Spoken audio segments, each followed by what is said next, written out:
ఆంధ్రప్రదేశ్ ప్రజలని ఎర్రిపప్పల్ని చేసిన ఒక రాజకీయ పార్టీ. ఇప్పుడు నేను మీకు ఒక చిటికేయంగానే మనం ఒక సంవత్సరంలోకి వెళ్ళిపోతాం. ఏ సంవత్సరం తెలుసా? 2008. ఇప్పుడు మనం 2008లో ఉన్నాం అన్నమాట. ఈ 2008లో ఒక రాజకీయ పార్టీ అనౌన్స్ అయింది. ఆ రాజకీయ పార్టీ పేరు నేను మీకు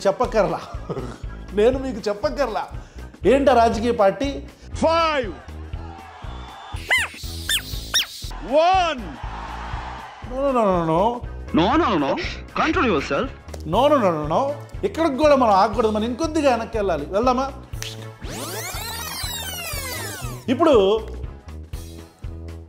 తన క్యారెక్టర్ని, తన యొక్క అస్తిత్వాన్ని, తన యొక్క గుణాన్ని ప్రజలకి ప్రమోట్ చేసుకునే పనిలో భాగంగా కొణిదెల శివశంకర్ వరప్రసాద్ అలియాస్ మెగాస్టార్ చిరంజీవి గారు నేత్రదానం, రక్తదానం లాంటి కొన్ని ఆర్గనైజేషన్ స్టార్ట్ చేశారు. Chiranjeevi blood bank, Chiranjeevi eye bank. ఈ Chiranjeevi blood bank, Chiranjeevi eye bank అనే యూనిట్స్ని స్టార్ట్ చేసి ఈ యూనిట్స్లో నన్ను ఇష్టపడుతున్న అభిమానులందరూ కూడా వచ్చి మీరు రక్తదానం చేస్తే మీకు నేను ఫోటోలు ఇస్తాను అని చెప్పి ఒక ఆఫర్ ఇచ్చారు. పెద్ద ప్లానింగే. దాన్ని నమ్మిన ఎలాగూ ఆంధ్రప్రదేశ్లో కులం అనే మలంతో పాటు సినిమా అనే వ్యామోహం కూడా మనందరికీ ఎట్లా ఇష్టమో, ఎంతమంది తెలుగు ఫిలిం ఇండస్ట్రీకి, టీఎఫ్ఐకి కట్టు బానిసల్లాంటి కట్టప్పలు ఉంటారని మనకు తెలుసో, ఇలాంటి కట్టు బానిస లాంటి కట్టప్పలందరూ కూడా వెళ్ళి ఒక ఫోటో తీసుకుంటే చాలు అనే ఉద్దేశంతో రక్తదానం కంటే ఎక్కువగా ఫోటో కోసం వెళ్ళి రక్తదానం చేసి ఫోటో దిగటం అనేది జరిగేది. ఇది ఒక కార్యక్రమం. సో ఇది తప్పు పట్టట్లా నేను, ఎందుకంటే this is a wonderful program. ఇది హార్ట్ఫుల్లీ నేను కూడా చెప్తున్నాను, ఇది మంచి కార్యక్రమం. రైట్, చప్పట్లు కొట్టండి మరి. చిటికలే రైట్, కొట్టారు కదా. సో ఇట్లా మనం ఇలా చేసిన మంచి పనులు తర్వాత మెల్లిగా ఓకే, సొసైటీలో నేను ఒక మంచి మనిషిని, నేను ఒక మానవవాదిని అని చెప్పుకుంటూ ఆయన ప్రొజెక్ట్ చేసుకున్న విధానం మంచిదే, గొప్పదే, కార్యక్రమం కూడా మంచిదే, తప్పులేదు. ఇప్పుడు ముందుకెళ్దాం 2008లోకి. వచ్చేసామా 2008లోకి? రైట్. ఇప్పుడు నందమూరి తారక రామారావు గారి లాంటి స్టాల్వర్ట్ని చూసో, లేకపోతే నేను కూడా ఏం తక్కువేనకి అని అనుకోనో తెలవదు, కానీ మొత్తానికి శ్రీ కొణిదెల శివశంకర్ వరప్రసాద్ అలియాస్ మెగాస్టార్ చిరంజీవి గారికి రాజకీయ పార్టీ పెట్టి ప్రజల్ని ఎర్రిపప్ప చెయ్యాలి అనే ఒక ఆలోచన వచ్చింది. మీరు నమ్మాలా? ఎందుకు ఈ మాట అంటున్నాను? రాజకీయ పార్టీ పెడితే ఎర్రిపప్పలను చేస్తారా? కాదుగా. మరి రాజకీయ పార్టీని ఎందుకు పెట్టాలి? పదవి కోసం. ఎందుకు పెడతాం? పదవి కోసమే పెడతామా రాజకీయ పార్టీ? కాదు. రాజకీయ పార్టీ మనం పెట్టేది ఉన్న ప్రభుత్వానికో లేదా అప్పటిదాకా ఉన్న పరిపాలనకో నచ్చక దానికి వ్యతిరేకంగా మనం పార్టీ పెడతాం. అవునా?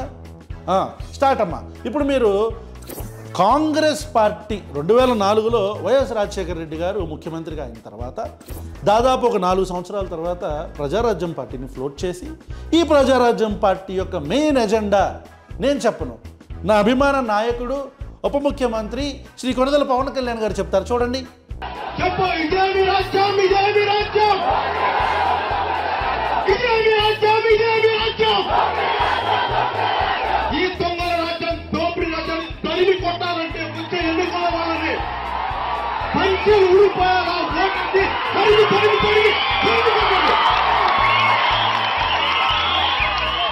చూసారు కదా. సో ఈ వీడియోలో ఇదే మీ రాజ్యం, దొంగల రాజ్యం, నేను మళ్ళీ మిమ్మల్ని ఫ్లాష్ బ్యాక్లో అసలు ప్రజారాజ్యం పార్టీ స్థాపించిన మూమెంట్ చూడొద్దు. మీరందరూ కితకితలు పెట్టుకొని నవ్వుకోవాలి. ఇప్పుడు go to 2008 again Tirupati. 3 2 1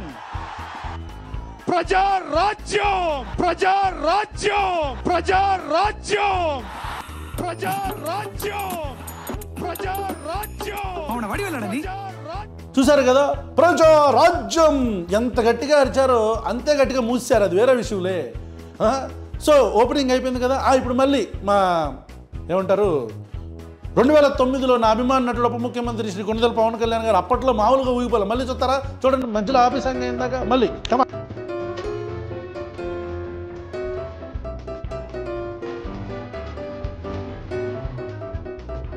so ఇప్పుడు చూశారు కదా, పంచెల ఓడదీసి కొడతాం, పంచెల ఓడదీసి కొట్టాలి, ఇదేమి రాజ్యం ఇదేమి రాజ్యం, దొంగల రాజ్యం దోపిడీ రాజ్యం అని అరిచి గీపెట్టి ఆఖరికి ప్రజలను మొత్తానికి నమ్మించారు.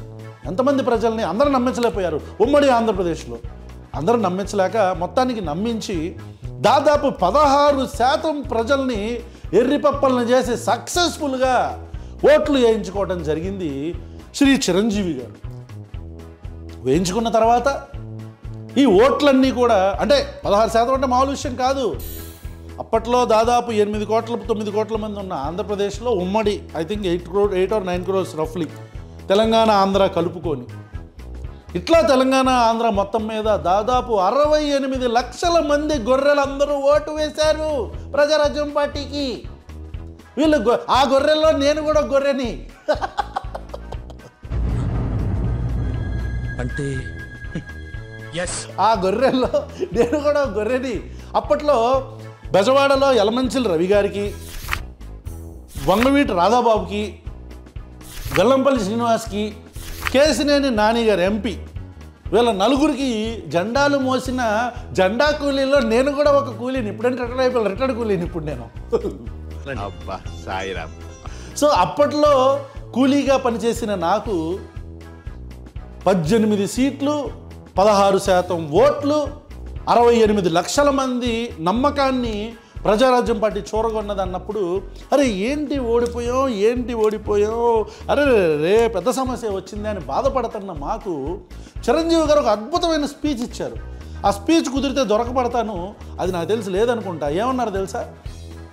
జర్నలిస్టులు అడిగిన ప్రశ్నకి, ఏంటి మీరు రాజశేఖర రెడ్డిని ఓడగొట్టేస్తానన్నారు, చంద్రబాబు నాయుడు గారిని ఓడగొట్టేస్తానన్నారు, మామూలుగా పేర్లేదు, మీరు మీ తమ్ముడైతే పంచలోడ తీసుకొట్టేస్తానన్నారు, మీరు ఏంటండి ఇంత తక్కువ ఇలా 16% వచ్చింది, మీకు 18 సీట్లు వచ్చినాయి, ఏంటి మరి పరిస్థితి, మీరు కూడా ఒక చోట ఓడిపోయారుగా, ఈ గుడ్లో మేళ తిరుపతిలో కూడా గెలిచారని అడిగితే ఆయన చెప్పిన సమాధానం జర్నలిస్టుల ముందు ఒక గ్లాస్ పెట్టి, మనం నటులం కదా, మామూలు నటన కాదు, ఆ గ్లాస్ పెట్టి ఆ గ్లాసులో ఒక సగం వాటర్ నింపిన గ్లాసుని అక్కడ పెట్టి, చూడండి ఇక్కడ మీకు సగం నిండిన గ్లాసు కనపడుతుంది, అంటే ఆ పైన ఉన్న స్పేస్ కనపడుతుంది, నాకు సగం నిండిన గ్లాసు కనపడుతుంది, అంటే నాకు హోప్ ఉంది, ఆంధ్రప్రదేశ్ ఇంతమంది ప్రజలు నన్ను నమ్మారని అని నమ్మబలిగినప్పుడు నేను కూడా అప్పుడు మరి జెండా కూలీనిగా నేను కూడా అబ్బా ఏమన్నా చెప్పాడా సిరియో అని ఆనందపడిపోయాను.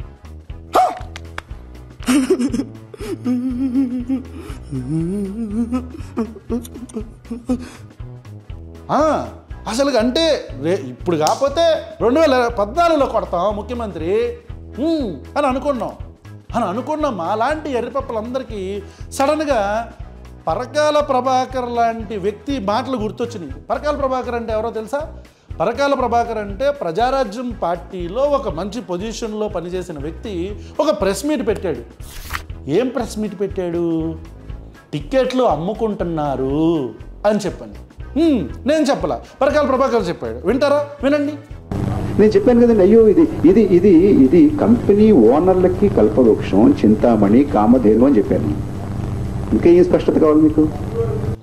పరకాల ప్రభాకర్ గారే కాదు, ఎక్స్ఐఏఎస్ లోక్సత్తా పార్టీ నాయకులు జయప్రకాష్ నారాయణ గారు 4 కోట్లకి 5 కోట్లకి కోటికి 2 కోట్లకి ఎమ్మెల్యే టికెట్లని ఎంపీ టికెట్లని అమ్మేసుకుంటున్నారు వీళ్ళని నేను చెప్పలా, ఆయనే చెప్పారు. ఇదిగోండి ప్రూఫ్ చూడండి. అప్పుడు కూడా చూశారు కదా, ఈ 2 పరకాల ప్రభాకర్ ప్రెస్ మీటు అంటే పార్టీలో పనిచేసిన వ్యక్తి టికెట్లు అమ్ముకుంటున్నాడని చెప్పిన, పార్టీ బయట పనిచేసిన వ్యక్తి టికెట్లు అమ్ముకుంటున్నారని చెప్పిన, మాలాంటి కూలీలు అందరికీ ఏం అర్థం కాల. అర్రే మేము నమ్మంగా, ఎందుకంటే గుడ్డలు మేము కనపడవు, మాకు ఏం వినపడవు, ఫ్యాండమ్ ఉంటుంది. పవన్ కళ్యాణ్ అలా చేస్తాడా, చిరంజీవి, ఎందుకంటే ముందు మనకి ఒక కలరింగ్ ఉందిగా, సేవే మార్గం ప్రేమే లక్ష్యం అంట. సేవే మార్గం ప్రేమే లక్ష్యం. వెనకమాల మదర్ తెరిస్సా, మహాత్మా గాంధీ, జ్యోతిరావు పూలే, అంబేద్కర్ వీళ్ళ బొమ్మలు పెట్టి, అప్పట్లో ప్రచారం మామూలుగా జరగలేదులేండి. అప్పట్లో చిరంజీవి, పవన్ కళ్యాణ్, నాగబాబు, రామ్ చరణ్, అల్లు అర్జున్ అయితే రైలు యాత్ర, చిరంజీవి ఏమో బస్సు యాత్ర, పవన్ కళ్యాణ్ పంచలోడ తీసి కొట్టే యాత్ర. ఈ యాత్రలన్నీ చేసుకుంటూ మొత్తానికి ఈ ఎలక్షన్ సరే, ఈ క్యాంపెయిన్ గురించి కాసేపు పక్కన పెట్టేద్దాం. అయిపోయిందా? ఇట్లా అలిగేషన్స్ వచ్చినా సరే నమ్మకుండా ఉన్న మాలాంటి గొర్రెలకి, మాలాంటి కూలీలకి ఒక అద్భుతమైన ఝలక్ ఇచ్చారు చిరంజీవి గారు. ఆంధ్రప్రదేశ్ రాష్ట్రంలో వైఎస్ రాజశేఖర రెడ్డి గారు చనిపోయారు. ముఖ్యమంత్రి, దివంగత ముఖ్యమంత్రి వైఎస్ రాజశేఖర రెడ్డి గారు హెలికాప్టర్ ప్రమాదంలో చనిపోయారు. చనిపోయిన తర్వాత మ్యాజిక్ ఫిగర్కి కొద్దిగా అబవ్గా ఉన్న కాంగ్రెస్ ప్రభుత్వానికి జగన్మోహన్ రెడ్డి అనే పేరు మీద ఒక థ్రెట్ మొదలైంది. రాజశేఖర రెడ్డి గారి మీద అభిమానంతో జగన్మోహన్ రెడ్డి గారి వెనకమల ర్యాలీ అవ్వడానికి దాదాపు 16 నుంచి 20 మంది ఎమ్మెల్యేలు బయటకు వచ్చేస్తానికి రెడీగా ఉన్నారని కాంగ్రెస్ అధిష్టానంకి అప్పుడు ఒక ఇన్ఫర్మేషన్ వెళ్ళేసరికి అప్పుడు ఏ పార్టీనైతే వ్యతిరేకించి మనం పార్టీ పెట్టామో ఆ చిరంజీవి గారికి కాంగ్రెస్ హైకమాండ్ సోనియా గాంధీ గారి నుంచి ఒక మెసేజ్ వచ్చింది. ఢిల్లీ రండి మాట్లాడేసుకుందాం అని. ఆ మాట్లాడేసుకున్న తర్వాత మాలాంటి కూలీలందరికీ ఒక షాక్ తగిలింది.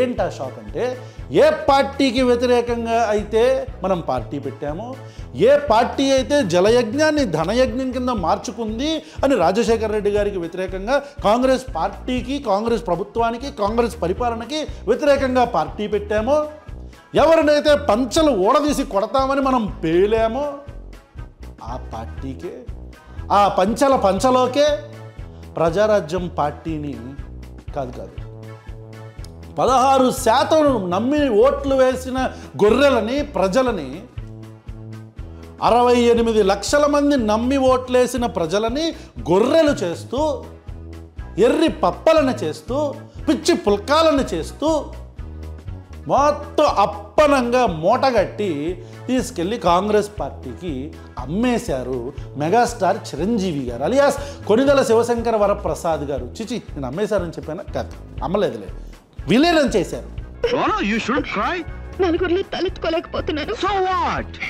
తద్వారా ఒక మంత్రి పదవి తీసుకున్నారు. Central ministry, tourism minister. ఈ మాత్రం మినిస్ట్రీ వచ్చా రాజశేఖర రెడ్డి గారిని అడుగుంటే ఇచ్చేవాడుగా. మళ్ళీ దీనికో పార్టీ, దానికో సిద్ధాంతం. ఇంతకాడికి నాకు కోసి పంచా, దానికి గంజిస్త్రీ, మళ్ళీ దానికి కండువా, గెటప్, బిల్డప్, బ్యాండులు, బాజాలు, టైం బొక్క. ప్రేమే మార్గం, సేవే లక్ష్యం, 2 థమ్సప్లు, రైల్ ఇంజిన్. ప్రజారాజ్యం పార్టీకి రైల్ ఇంజిన్ గుర్తు సొంతమైపోయింది.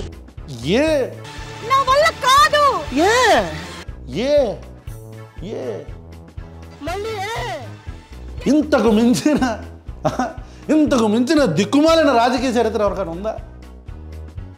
ఇంతమందిని మోసం చేసి ప్రజలందరినీ మొత్తానికి పార్టీని తీసుకొని వెళ్ళి ఇక్కడ కాంగ్రెస్ పార్టీలో విలీనం చేసేశారు చిరంజీవి గారు. ఇప్పుడు ఏం చేద్దాం మనం?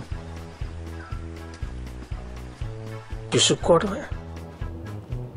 ఇట్లా విలీనం అయిపోయిన తర్వాత ఆయన చెప్పిన రీజన్ ఏంటంటే ఏమీ లేదు. ఆయన చెప్పిన రీజన్ ఏముంటుంది అంటున్నాను. ఏ పార్టీకి వ్యతిరేకంగా నువ్వు ఎందుకయా పార్టీ పెట్టావు, ప్రభుత్వం బాగాలేదని అదే పార్టీలో ఎందుకయా నువ్వు మర్జ్ చేసావంటే ఏముంటుంది సమాధానం? ఏమి లేదు. అట్లా ఒక 60 నుంచి 70 లక్షల మంది ప్రజలని సక్సెస్ఫుల్గా ఎర్రిపప్పలను చేసిన ఒక వ్యక్తి యొక్క రాజకీయ చరిత్ర ఈ ప్రజారాజ్యం పార్టీ అనే ఒక పొలిటికల్ పార్టీ. దీంట్లో కీలకంగా యువరాజ్యం అధ్యక్షుడిగా భూమిక పోషించి, యువరాజ్యం అధ్యక్షుడిగా పదవిని అనుభవించి, యువరాజ్యం అధ్యక్షుడిగా ఆంధ్రప్రదేశ్ మొత్తం క్యాంపెయిన్ చేసి పంచలు ఓడదీసి కొడతామన్న వ్యక్తి పార్టీ విలీనం టైంలో గమ్మున నిద్రపోవటం ఎవరికి అర్థం కాలేదు. ఆ తర్వాత మళ్ళీ 2014 నుంచి మళ్ళీ ఇంకో డ్రామా మొదలైన, దాని గురించి మనం ఎప్పుడు మాట్లాడుకుంటున్నాం, దాని గురించి మీకు తెలిసిందే. అయితే నేను మీకు ఒక విషయం చెప్పాలి. ఇక్కడ ఏబిఎన్ ఆంధ్రజ్యోతి మొత్తానికి ఎట్టగాని పెట్టాడు కానీ జెండా పీకేద్దామని చెప్పని ఒక ఆర్టికల్ వేశాడు ప్రజారాజ్యం పార్టీ. అప్పటికి ఇంకా పీకేలా, జెండా పీకేద్దామని చెప్పని ఒక ఆర్టికల్ వేశాడు. మీకు కుదిరితే అది కూడా వేస్తాను చూడండి. ఇక్కడ మాత్రం ఆంధ్రప్రదేశ్ మన ఏబిఎన్ రాధాకృష్ణకి ఉన్న ఆ ఏమంటారు ఆ ఫీలర్స్ అంటారా, లేకపోతే ఉన్న అక్కడక్కడ పెట్టిన ఆ ఇన్ఫార్మర్స్ అంటారా, ఇది మాత్రం బాగా ఏబిఎన్ రాధాకృష్ణ మామూలుడు కాదు. ఆయన ముందే కనిపెట్టేశాడు జెండా పీకేద్దామని, అట్లా కనిపెట్టాడు. కానీ so this is all about Praja Rajyam party. This is all about how Andhra Pradesh people have become ఎర్రి పప్పల్స్ ఇన్ చిరంజీవిస్ హ్యాండ్స్ అని మనందరికీ తెలుస్తుంది. ఓకే, మళ్ళీ ఇంకో ఎపిసోడ్లో మళ్ళీ కలుద్దాం. Thank you.